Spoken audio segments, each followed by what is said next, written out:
آج کا ہمارا درس ہے لا الہ الا اللہ کے فضائل کے متعلق۔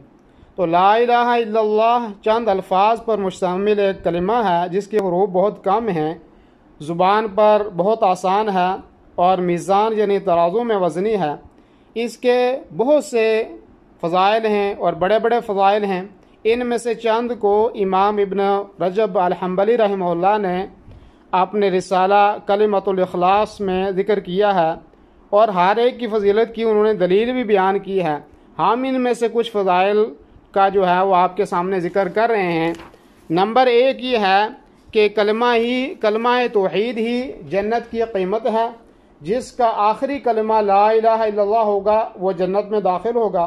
کلمہ توحید جہنم سے نجات کا ذریعہ ہے، اور کلمہ توحید سے مغفرت اور بخشش لازم ہو جاتی ہے۔ وہ نیکیوں میں سب سے فائق ترین نیکی ہے، اس سے گناہ معاف ہوتے ہیں۔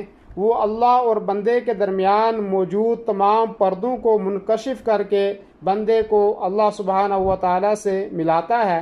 وہ ایسا کلمہ ہے جس کا بولنے والا صدیق ہو جاتا ہے۔ یہ کلمہ نبیوں کا سب سے افضل کلمہ رہا ہے۔ یہ سب سے عمدہ ذکر ہے، تمام اعمال میں افضل ترین عمل اور دوہرے اجر کا باعث ہے۔ یہ گردنوں کو آزاد کرنے کے برابر درجہ رکھتا ہے اور شیطان سے حفاظت فراہم کرتا ہے۔ یہ کلمہ قبر کی وحشت اور محشر کی ہولناکیوں سے امان عطا کرتا ہے۔ جب مومنوں کو قبروں سے اٹھایا جائے گا تو اس وقت یہی کلمہ ان کا شعار ہوگا۔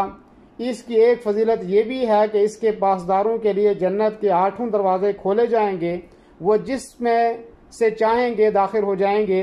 ایک فضیلت یہ بھی ہے کہ اس کلمہ کے ماننے والے اگرچہ اس کے حقوق کی ادائیگی میں کوتاہی کرنے کی وجہ سے جہنم میں جائیں گے، تاہم انہیں ہمیشگی کا عذاب نہیں ہوگا، بلکہ وہ جہنم سے ضرور نکالے جائیں گے۔